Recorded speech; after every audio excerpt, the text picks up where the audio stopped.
Baik Bapak Ibu sekalian, sekarang kita masuk ke sesi Pak Fahri yang paling ditunggu-tunggu, sesi puncak yang kita akan berharap banyak sharing pengalaman tentang bagaimana pemulihan pariwisata di Thailand. Kepada Pak Fahri kami persilahkan.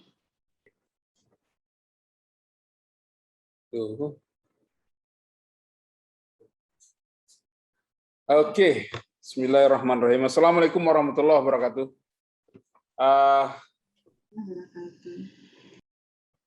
Bu Lisa, teman-teman, para kepala dinas provinsi, kabupaten, kota di Kepulauan Riau yang kami hormati, para praktisi, Tua Asita, tadi juga saya lihat banyak praktisi-praktisi penggiat pariwisata, dan juga rekan-rekan saya dari Thailand Selatan, ada di sini di layar monitor terlihat di sini, dan juga beberapa sudah mengkonfirmasi kehadirannya.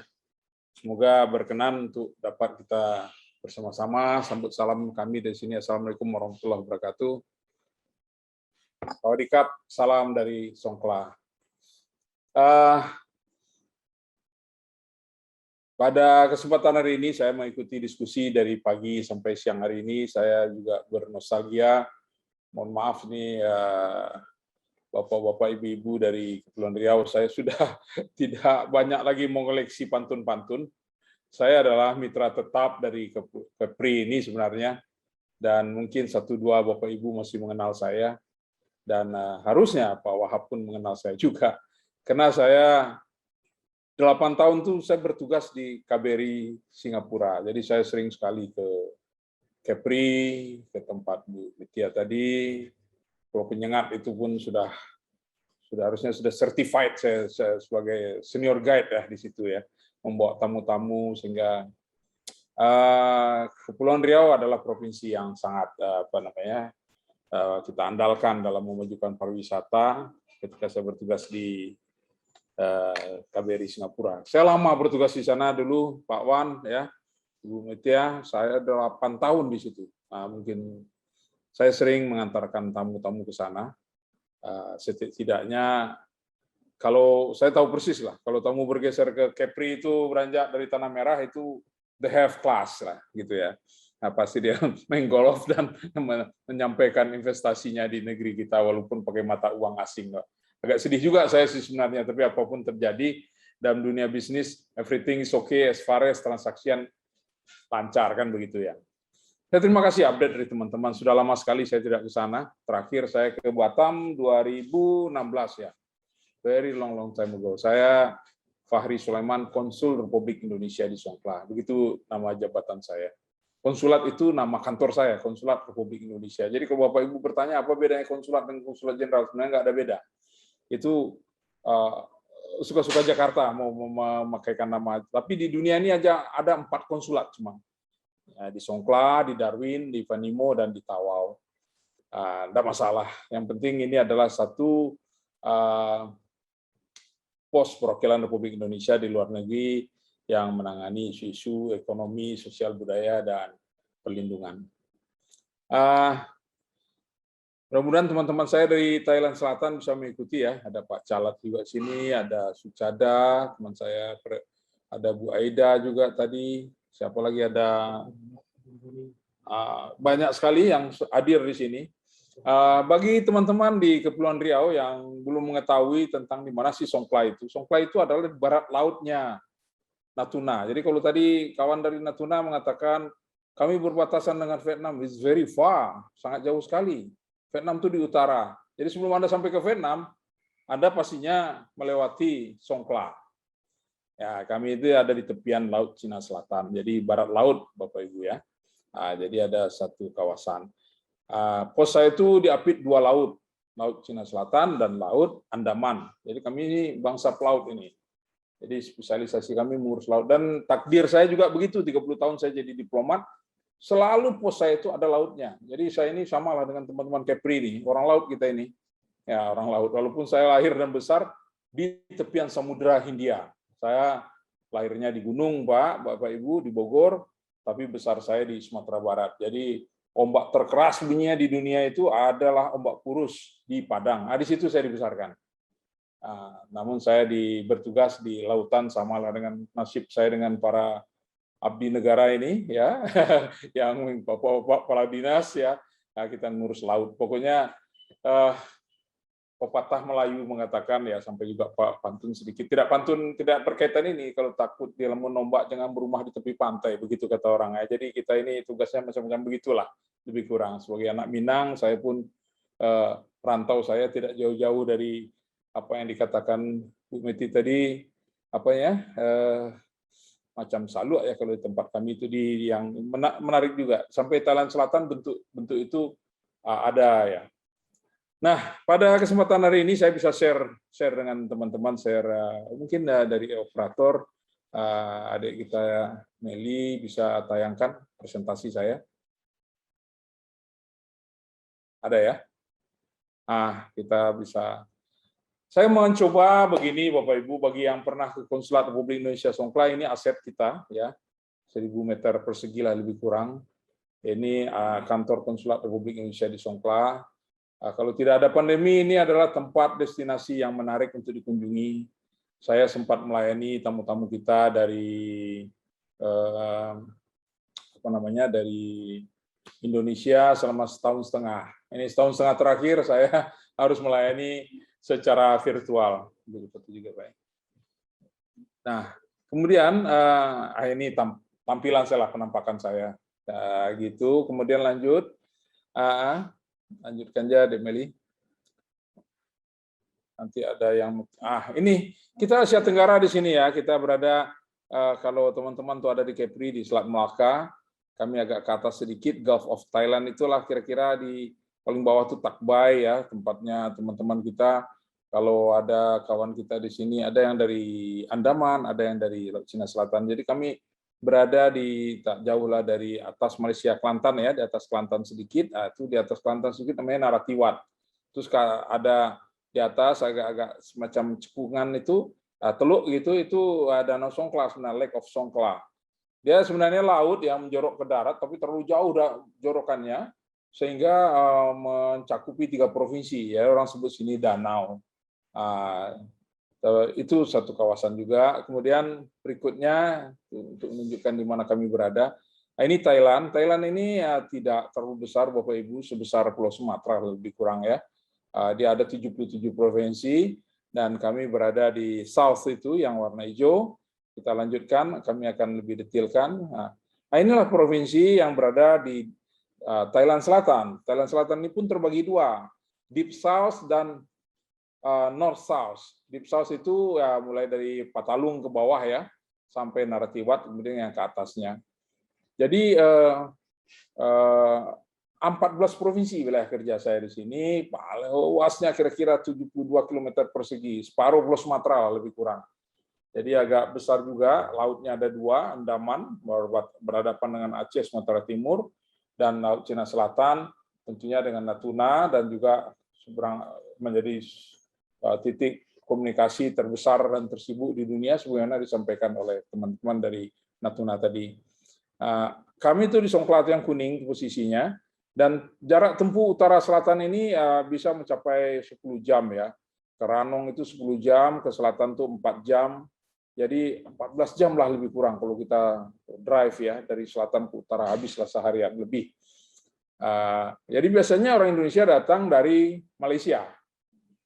Jadi saya bisa memahami ketika saya kontak dengan Ibu Lisa, betul saya menghubungi beliau, karena saya long time tidak ada bersapa dengan teman-teman ini.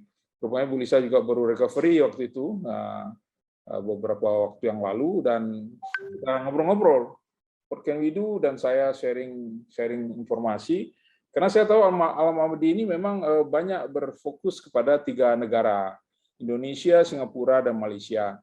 Dan 2017, ya, Konsulat Indonesia di Songkla ini memperkenalkan rekan-rekan Ahmadi itu untuk datang ke Thailand. Nah, di Thailand ini sayang sekali karena pandemi. Sebenarnya 2020 saya juga ingin membawa Ahmadi kemari atau jaringannya untuk bisa melihat bagaimana konsep yang dikembangkan di sini. Jadi teman-teman Dinas Pariwisata sudah ada juga mengintrodusir beberapa konsep yang disampaikan oleh pemangku kebijakan yang disebut dengan community based tourism. Nah, tertarik saya dengan kondisi demikian, saya juga menyebarkan di tanah air, baru kita jelaskan secara provinsi itu provinsi atau kepala dinas di Indonesia yang bilateral kontak dengan saya. Nah, dalam diskusi saya dengan Bu Lisa, saya mengatakan ini memang ada hal yang perlu kita pelajari di sini. Oleh sebab itu, Bu Lisa come up dengan ide, mari kita coba mengundang beberapa pemangku kepentingan untuk bisa sharing informasi.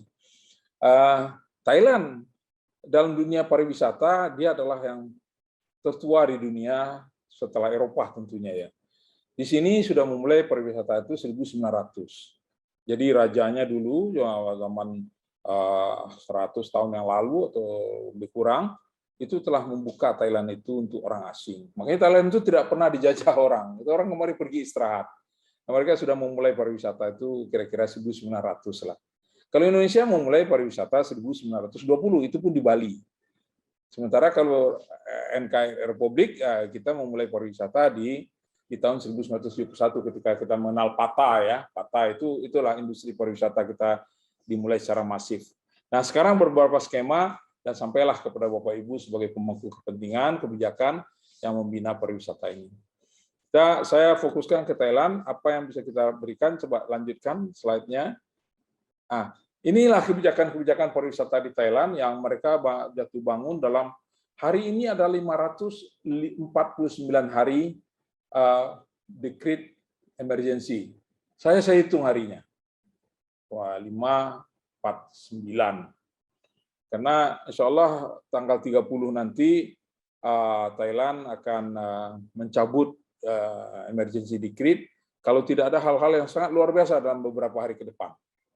Jadi tanggal 30 nanti dicabut, kemudian akan maju undang-undang barunya, undang-undang pengendalian penyakit menular namanya. Nah, emergency decree ini memang menjadikan kita begidik semua ya. Di sini undang-undang itu satu hal yang harus dipatuhi dan tidak ada lagi debat-debat. Ada undang-undang ya sudah. Memang agak sedikit berbeda sosiologi hukum kawan-kawan kita di sini.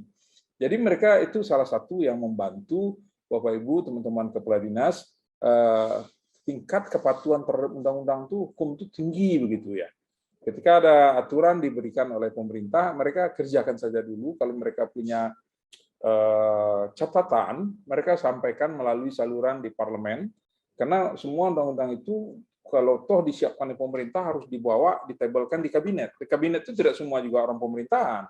Bisa saja nanti mereka berdebat dan nanti baru di Royal Gazette kan seperti kita umpamanya di Indonesia dibikinkan lembaran negaranya. Nah, saya mulai saja langsung dari Golf Scheme. Golf Scheme itu salah satu insentif untuk diberikan kepada orang asing. Jadi ada dua area yang muncul di sini, Golf Scheme untuk dari sisi dalam negerinya untuk orang asing dan untuk turis lokalnya seperti juga teman-teman tadi jelaskan ada insentif untuk orang-orang dari orang lokal gitu. Nah, sebelum Golf Scheme itu ada beberapa tennis scheme, golf scheme, segala macam. Dan mereka menjadikan Phuket sebagai laboratoriumnya, Bapak Ibu. Karena mereka punya pintu-pintu internasional itu sebenarnya banyak.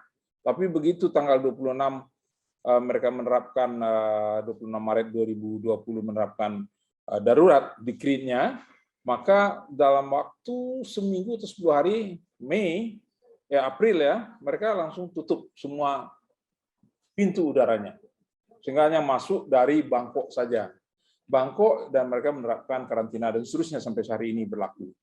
Nah, mulai mereka buka Golf Scheme itu, mereka buka ke Phuket. Nah, ternyata Golf Scheme ini terlalu banyak ribet pengaturannya, sehingga pun tidak berhasil. Nah, bongkar pasang selama setahun.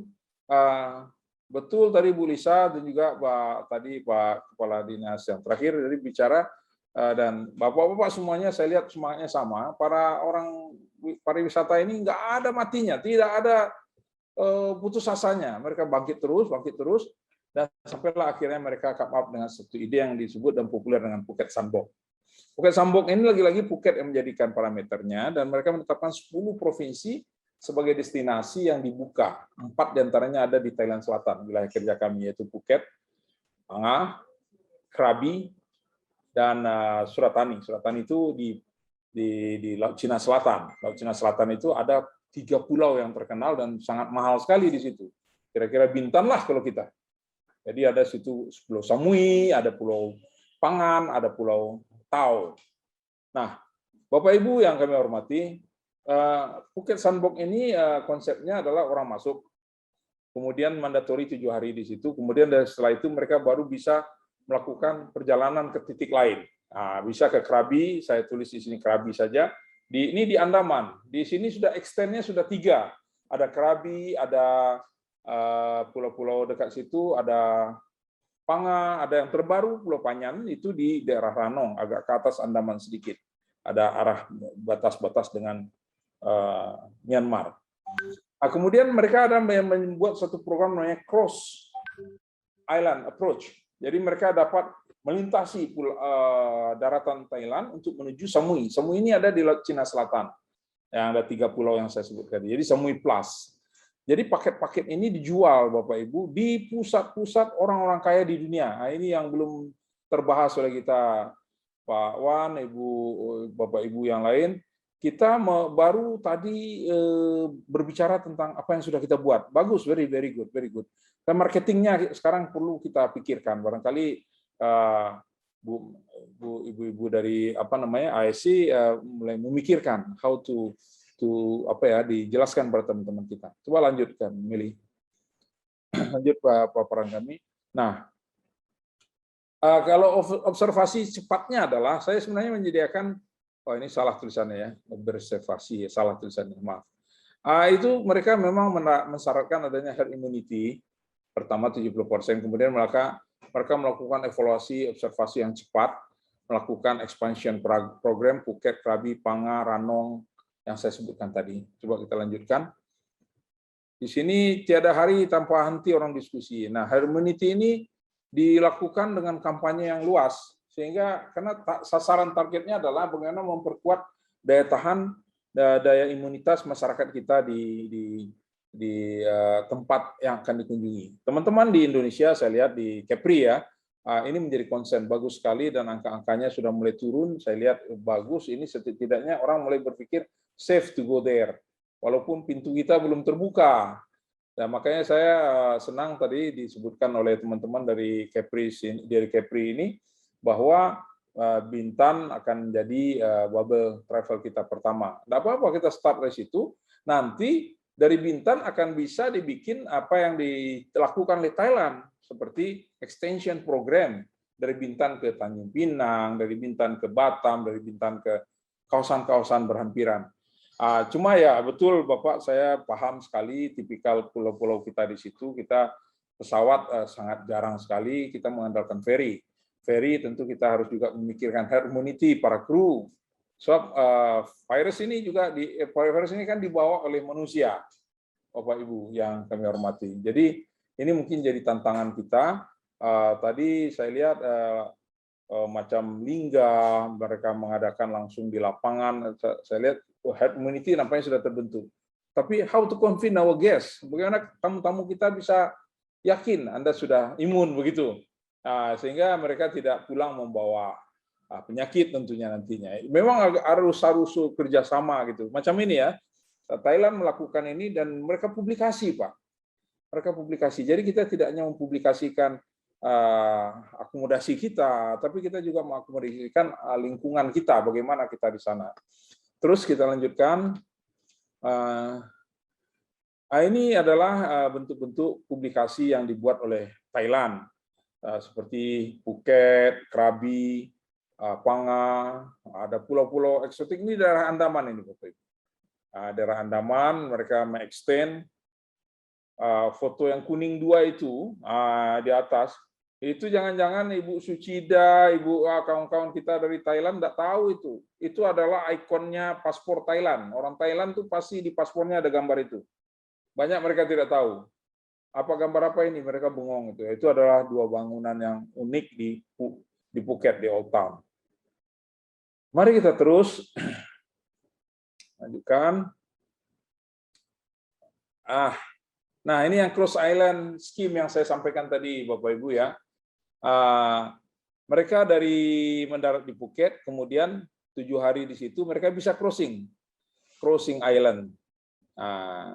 Itu ada pulau-pulau mereka dari situ. Nah, dari situ bisa nanti balik lagi baru keluar lagi. Ini crossing island. Phuket Sunbok 7+7 extension. Jadi dibuat program-program yang memudahkan orang berpikir. Ini harus ditunjang oleh pemasaran. Terus kita lanjutkan. Ya, ini Koh Samui. Ini Koh Samui ini kawasan di Laut Cina Selatan yang saya sebutkan tadi. Itu di peta bisa akan dilihat itu. Ini hampir 90% ya orang asing di sini, orang asing. Ya, terus lanjutkan.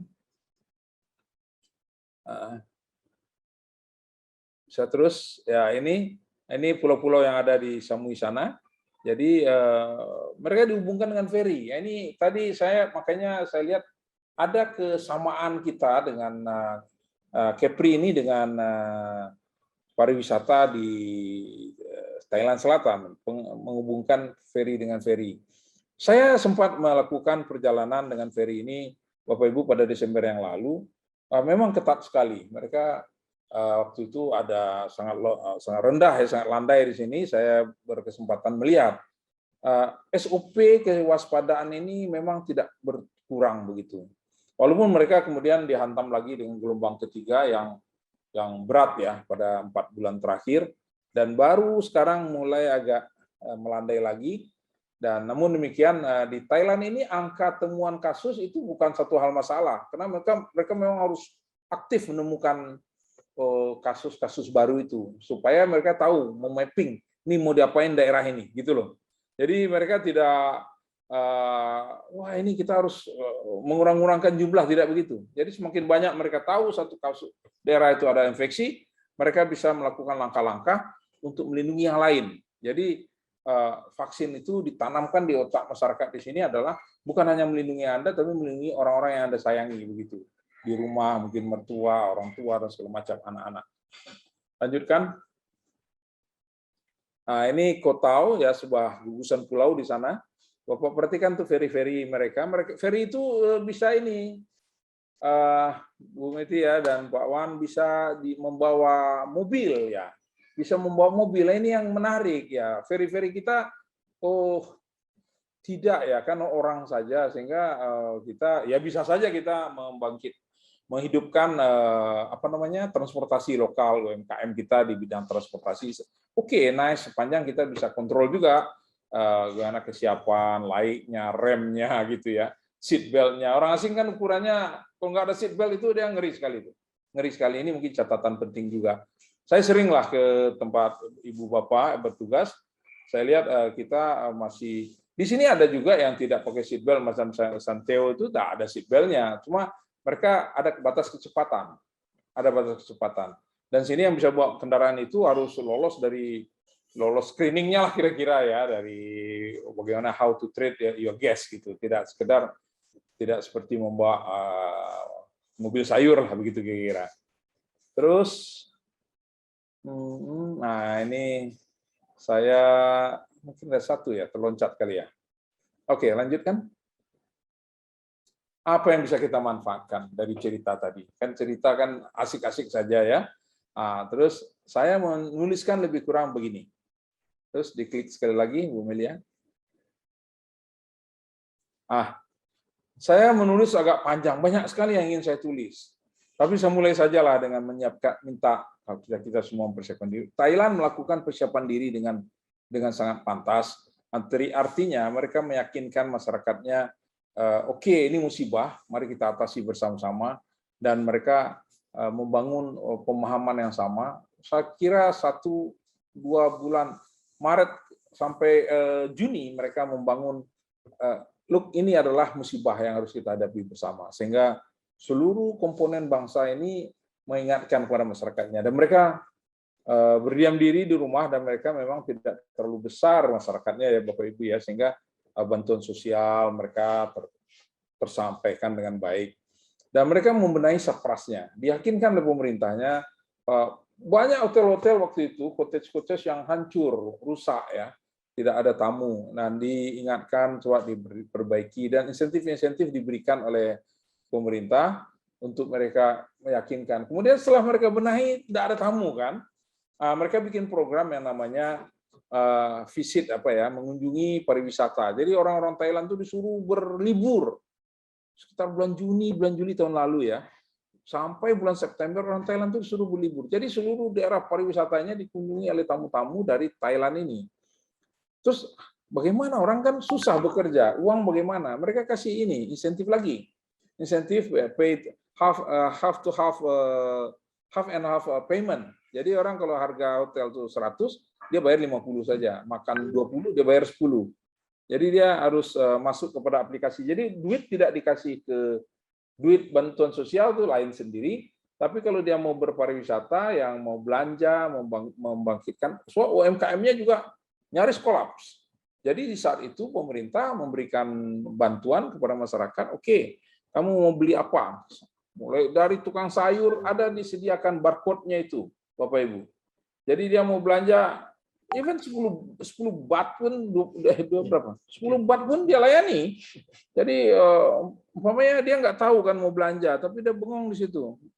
Situ penjual mengatakan, kamu punya ini skema ini nggak di aplikasi? Karena di sini teknologi komunikasinya lebih baik. Tapi walaupun saya tahu Indonesia terbesar penggunaan handphone ya, kita lebih dari jumlah penduduk loh handphone kita di Indonesia saat ini.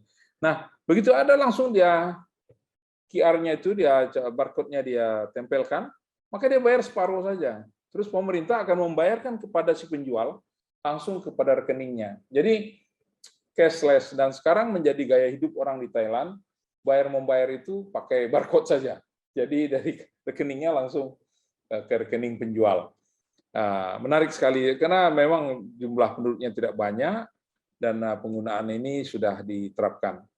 Kemudian ya penyiapan mental spiritual di sini Buddha ya, di selatan nih banyak Muslim, mereka bahu-membahu para pemimpin agama di sini, para biksu, para ulama sama-sama membenahi umatnya. Kemudian bangun herd immunity ini yang saya sampaikan tadi. Jadi setiap awal-awal ada masyarakat yang enggan ya diperiksa gitu, tapi saya lihat tidak terlalu lama.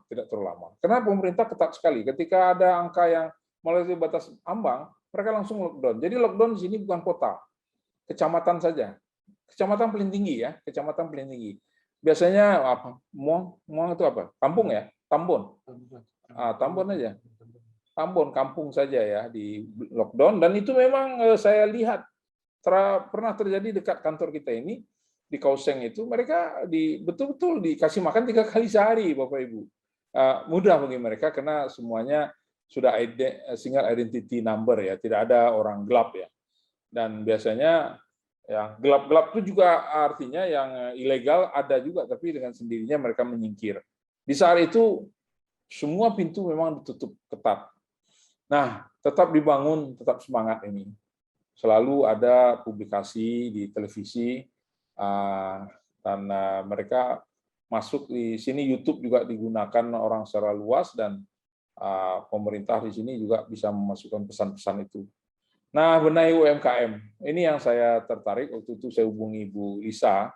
Rupanya teman-teman di Kepri di Indonesia terus bergiat dan hampir semua provinsi kita membangun satu lagi jaringan seperti Alamadi ini kan entrepreneur yang dibangun sudah lama sekali. Ada juga yang baru-baru seperti Desa Wisata Nusantara, Dewisnu, mereka juga membenahi UMKM bersama-sama membangun. Saya lihat di Indonesia tren pihak swasta untuk membantu pemerintah membangun entrepreneur ini sangat baik sekali. Saya lihat di Sumatera, di Jawa, dimulai dengan teman kami di Bali itu mereka membangun Desa Wisata Nusantara itu ternyata ini adalah yang paling oke bagi para kepala daerah setelah dipilih ya, apa yang harus dilakukan di masa pandemi. Ini banyak menjadi arahan-arahan mereka untuk para kepala dinas di bawahnya. Kemudian membenahi industri akomodasi, saya lihat banyak teman-teman sudah melakukan dengan baik. Terus transportasi ini yang masih langkah kita masih tertati-tati, karena memang kalau Riau, Kepulauan Riau, tidak ada pilihan. Kalau tadi Bu Meti tadi mengeluhkan dulu banyak penerbangan ke sana, dan juga dari teman-teman dari Natuna tadi mengatakan ada 3 pesawat, sekarang udah mulai jarang. Ini memang kalau pariwisata tidak ada akses, memang susah kita. Kalau tidak mau dikatakan mati gitu ya. Nah ini yang harus kita inikan. Kemudian SDM kita, ya SDM kita ini karena kalau semangatnya turun, imunitasnya turun dan segala macam, makanya kita harus saling menyapa. Itulah yang terpikir oleh saya pada beberapa bulan yang lalu. Saya sapa Bu Lisa ini, gimana kabar? Supaya beliau pun baru recovery. Saya bilang ya, you do something. Ya jangan kita biarkan lama-lama. Dan mungkin teman-teman Bu Lisa juga menunggu Bu Lisa ini, karena saya tahu ya, waktu saya di Singapura, bagaimana kemampuan orang di Kepri itu mungkin direpresentasikan karena saya sering ke Batam ya, agak mirip orang ya, namanya juga Batam ya, banyak tamu ya, istilah kita ya, sehingga mentalitas masyarakat kita untuk melayani di Kepulauan Riau itu lebih baik daripada provinsi lain. Nah, saya lihat ini modalitas kita bagus, minimal tamu itu harus dilindungi, dan ini yang penting. Nah, penggunaan platform media sosial, Bapak Ibu, ini nampaknya sangat efektif sekarang. Saya pun di konsulat ini menggunakan medsos. Saya most welcome bagi teman-teman peserta meeting ini untuk menggunakan bekerjasama dengan kami untuk mempublikasi melalui medsos kita di sini. Saya pun dengan senang hati. Salah satu tugas kami dalam diplomasi ekonomi adalah membantu ekonomi nasional kita bisa dikenal lebih luas. Kemudian membangun jejaring. Nah, ini penting. Tadi sudah disampaikan oleh Ibu Lisa, bagaimana kita bisa membangun bisnis matching dengan teman-teman. Beberapa teman-teman saya hadir di sini. Mungkin setelah ini akan ada kontak-kontak dengan sebelah saya, mungkin Ibu kenal ya, Pak Suid, ada di sebelah belakang ada Pak Riyadi, anak-anak ekonomi. Kita akan siaplah membantu teman-teman untuk one-on-one meeting setelah ini. Let me know. Dan barangkali di sini ada Ibu siapa lagi, Aida tadi ya, ada juga ya, ada Pak, banyak sekali teman-teman dari Thailand Selatan yang hadir, dan mereka juga menunggu Bapak Ibu. Once itu bisa dibuka, memang andalan dari kawan-kawan kita di selatan ini adalah once Malaysia terbuka, masuk sini pasti. Nah, sekarang di batas Malaysia Thailand itu ada yang disebut dengan Sadao. Dia akan buka travel bubble Sadao travel bubble ya. Itu hanya dia kasih koridor 2,5 km. 2,5 km. Jadi hanya untuk menghidupkan bagaimana kondisi di perbatasan sepadan itu. Mereka ketat sekali memang. Sama-sama waspada ya, Malaysia maupun Thailand. Virus ini tidak bisa main-main kita. Memang mereka takut sekali kalau seandainya dari sekian banyak tamu ada yang lolos, dan itu dengan cepat akan menyebar ya virus ini.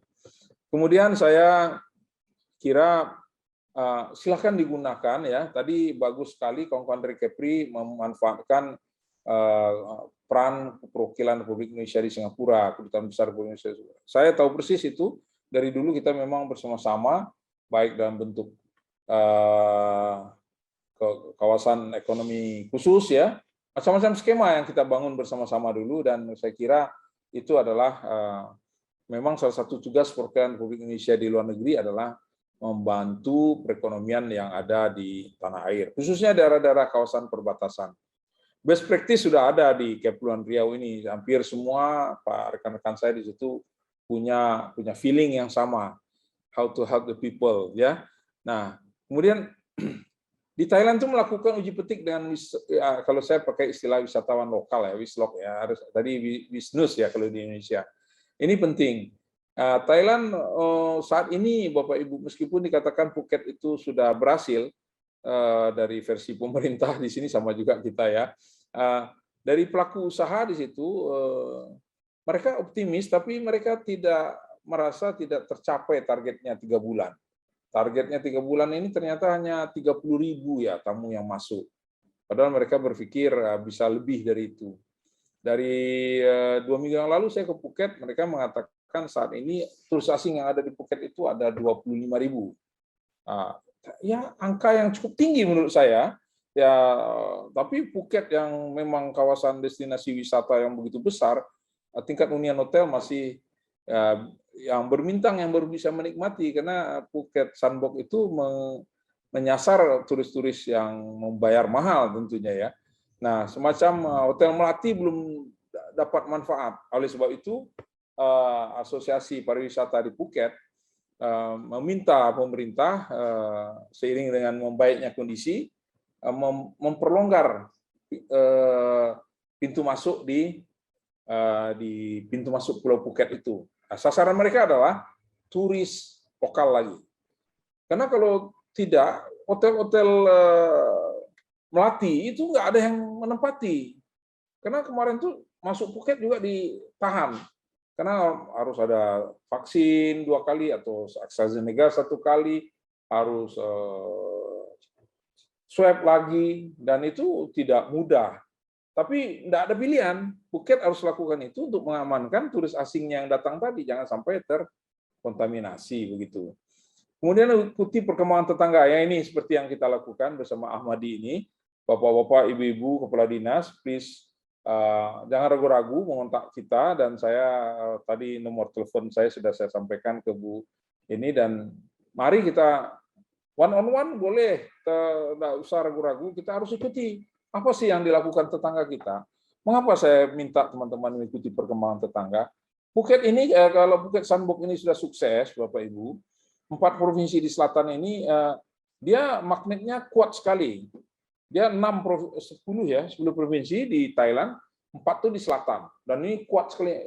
Dan betul, dia 1/4 atau 1/3 turis Thailand itu berasal dari selatan, Phuket terutama. Jadi betul Bu, tadi Bu Lisa mengatakan Phuket saja sudah melebihi pariwisata kita di Indonesia. Tapi oke, saya pikir kita harus mengikuti perkembangannya.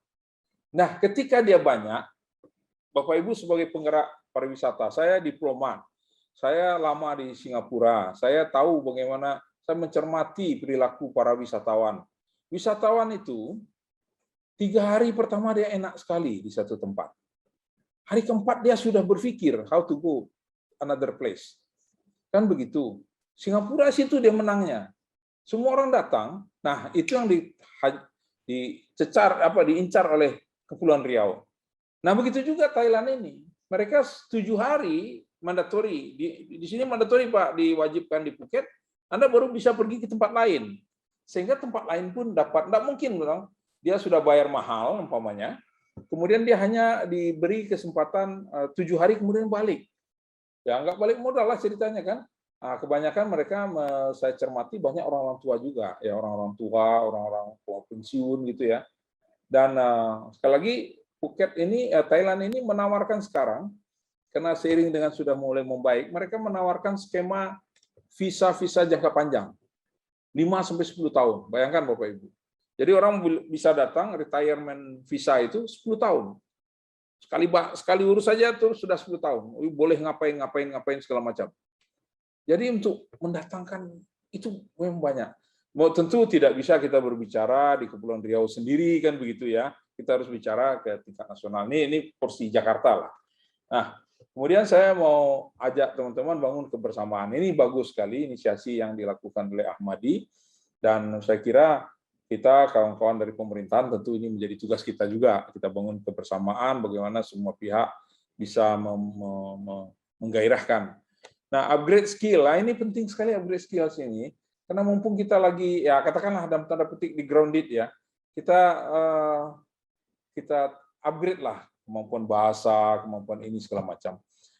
Dukung pendidikan vokasional ini barangkali juga harus menjadi duduklah teman-teman saya dari Dinas Pariwisata ini untuk duduk dengan Dinas Pendidikan, di link and match kan gitu. Tidak mungkin kita menggigih mau membangun ini, ternyata pasukan SDM kita ternyata mereka hanya diajarkan hafalan begitu.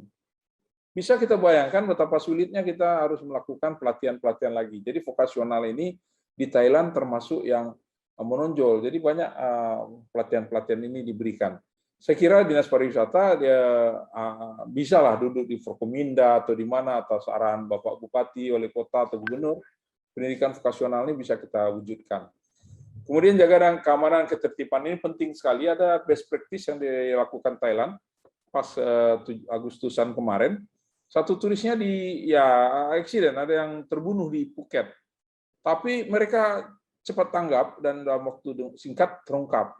Jadi turis-turis mahal itu, Bapak Ibu, rupanya ada yang hobinya itu masuk belukar, masuk hutan-hutan tanpa guide, tanpa turis-turis biasanya turis Eropa Barat itu ingin masuk hutan dan survival gitu ya. Dia tidak menyadari ada bahaya-bahaya mengancam. Tapi Thailand sudah melengkapi kawasan-kawasan itu dengan CCTV. Nah, ini barangkali untuk membantu ya kalau terjadi sesuatu. Nah, ada terjadi kejadian dan itu Bangkok turun tangan dengan cepat dan terungkap dengan cepat juga. Sehingga ada rasa aman bagi turis-turis yang lain. Oke, ini memang accident tapi kita harus jaga diri. Nah, no one left behind ini satu kredo yang dipakai oleh tentara sebenarnya. Tapi Thailand memakai ini sejak mereka mengalami apa yang disebut dengan decree emergency. Jadi tidak ada boleh orang yang tinggal kira-kira di Thailand ini. Semuanya harus maju, nggak boleh ada yang kelaparan, semua harus makan, tidak ada orang boleh yang nganggur. Sekarang skema-skema pembukaan lapangan kerjaan juga dibuka. Mereka akan prioritaskan Thai first gitu ya, mendahulukan orang Thailand. Kita juga demikian barangkali. Nah, saya juga mau sampaikan challenge ini Bapak Ibu. Saat ini Thailand mulai membuka pariwisatanya. Memang kemarin terhenti India, tapi mungkin setelah India membaik-baik ini, mereka mulai akan masuk. Kalau di Andaman, turis India itu paling banyak.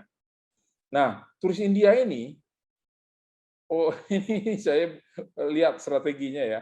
Kenapa ya banyak anak Indonesia bekerja di pariwisata Thailand, khususnya di Andaman? Rupanya mereka itu dicari sekali oleh oleh akomodasi, industri akomodasi untuk melayani turis-turis dari India. Jadi turis pekerja wisata Indonesia itu termasuk kategori pekerja wisatawan yang tangguh gitu, terutama menghadapi teman-teman dari India ini. Begitu kira-kira penjelasan saya. Kita bisa diskusi, Bapak Ibu, Bu Lisa ya, Bu Meli, bisa kita kalau ada yang mau bertanya. Di sini juga ada teman-teman saya. Kalau ada kesulitan bahasa, saya lihat ada teman saya nih Abdul Hakim ya dari Taksin University. Dia bisa membantu menerjemahkan nanti. Ada, silakan. So, my dear colleague from Thailand, you may ask something to your counterpart in Indonesia. You want to find your partners with us here. Pak Sweet here with me can help you in translate. And also Abdul Hakim, our colleague from Taksin University. So, Bapak Ibu, silakan melalui Bu Meli bisa dibantu atau Bu Lisa dibantu diskusi kalau kita masih punya waktu. Terima kasih. Saya tutup. Kapung-makap. Terima kasih. Assalamualaikum warahmatullahi wabarakatuh. Waalaikumsalam warahmatullahi wabarakatuh. Terima kasih banyak Bapak Fahri Sulaiman. Itu tadi Bapak Ibu sekalian rangkaian informasi yang sangat informatif yang banyak kita bisa mungkin kembangkan, bisa kita nanti adaptasikan dengan strategi-strategi pengembangan pariwisata kita di Kepri. Dan Pak Fahri tadi sudah membuka jalan, boleh one on one nanti kadis-kadis pariwisata dengan Pak Fahri ya, dengan KM kita di Songkla. Karena kita ingin pertemuan kita pada pagi hari ini sampai siang ini membawa benar-benar ada hasil real. Karena Thailand itu tidak terlalu jauh dari Kepri, apa yang bisa kita kembangkan sama-sama. Dan Pak Fahri juga sudah membuka jalan. Baik, Bapak Ibu sekalian, kita mau masuk ke sesi tanya-jawab. Ada beberapa pertanyaan nanti yang saya harapkan kepada Kepala Dinas Pariwisata Kabupaten Kota berkenan menjawab pertanyaan-pertanyaan yang masuk ini. Saya akan menjadi mediatornya. Dan juga nanti mungkin dari Pak Fahri juga kami akan mintakan juga pendapat dari pertanyaan yang masuk.